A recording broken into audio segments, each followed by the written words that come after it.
부분이 놓치고 있는 거래대금을 왜 봐야 하는지 알려드리겠습니다. 제가 거래대금을 이때까지 빨간 밥이라고 표현했었어요.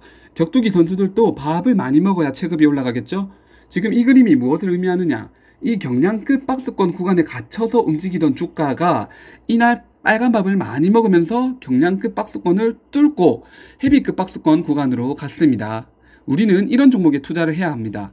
위로는 매물벽이 없고 밥을 든든하게 먹어뒀으니 추가 상승이 기대되는 종목이거든요.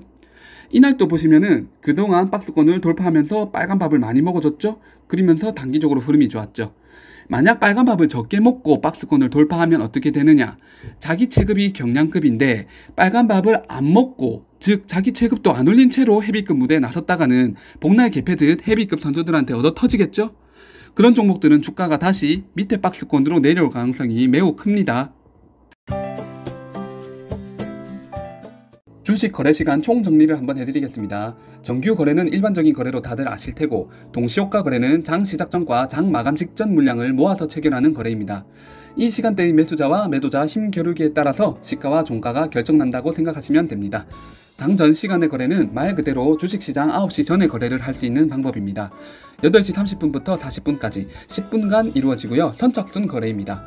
거래 전날 종가로만 체결이 되기 때문에 가격 선택은 불가하고요. 누군가 팔려는 사람이 있어야 매수가 가능해집니다. 당일 큰 호재로 상승이 예상되는 종목은 이때 이미 대량의 매수 물량이 쌓이게 되는 경우가 많고, 반대로 당일 하락이 예상되는 종목은 이때 대량의 매도 물량이 쌓이게 됩니다. 장후 시간의 거래도 시간만 다를 뿐 장전 시간의 거래랑 개념이 같습니다. 단 당일 종가로만 체결된다는 점 확인해 두시고요. 마지막으로 시간의 단일가 거래가 있습니다. 4시부터 6시까지 10분에 한 번씩 동시호가 방식으로 거래가 됩니다. 공매도란 말 그대로 없는 것을 판다는 의미입니다. 일반적으로 거래는 주가가 쌀 때 사서 비쌀 때 팔아야 수익이 나는데, 공매도는 우선 비쌀 때 팔고 나중에 주가가 싸질 때 싸게 사서 갚는 방식으로 수익을 냅니다. 왜 이런 걸 하느냐? 공매도에도 장단점이 있거든요. 장점은 주가에 거품이 끼는 것을 방지합니다. 바이오 주식을 사는 사람들은 다들 꿈과 희망으로 사는 사람들이 많죠? 근데 팔 사람들은 다 팔고 나가고 꿈과 희망을 가진 사람들만 남는다면 어떻게 될까요? 그 주식은 떨어지지 않고 후속 매수자가 나올 때마다 상승하기만 할 거예요. 그 주식이 현저하게 고평가되었거나 사업 전망이 나쁘다고 생각이 돼도 더 이상 털고 나온 사람들은 이제 어찌할 방법이 없습니다. 그래서 공매도로 버블을 잡을 수 있다는 말이 나오는 거죠. 하지만 단점도 있습니다. 공매도 포지션을 잡은 쪽은 어떻게든 주가를 떨어뜨려야 수익이 나기 때문에 어떻게든 기업 가치에 나쁜 영향을 줄 만한 루머나 찌라시를 생성하게 됩니다.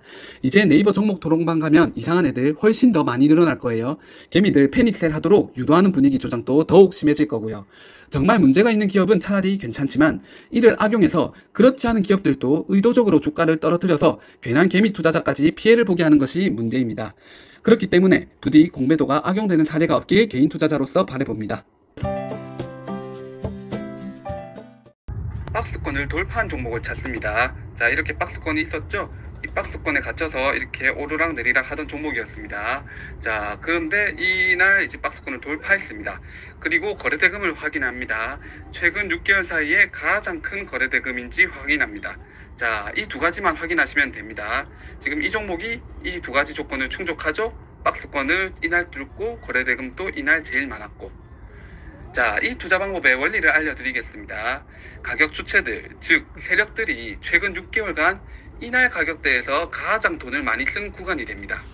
자, 이날 이렇게 돈을 많이 썼는데 그 다음날 거래대금이 거의 안 빠져나갔습니다. 그죠? 자본은 움직이는 생명체이기 때문에 돈이 다 빠져나가지 않은 종목들은 절대 쉽게 죽지 않습니다. 이런 종목들은 상승 의지를 가득 담고 있다고 보시면 됩니다. 다시 움직일 거예요. 자, 보세요.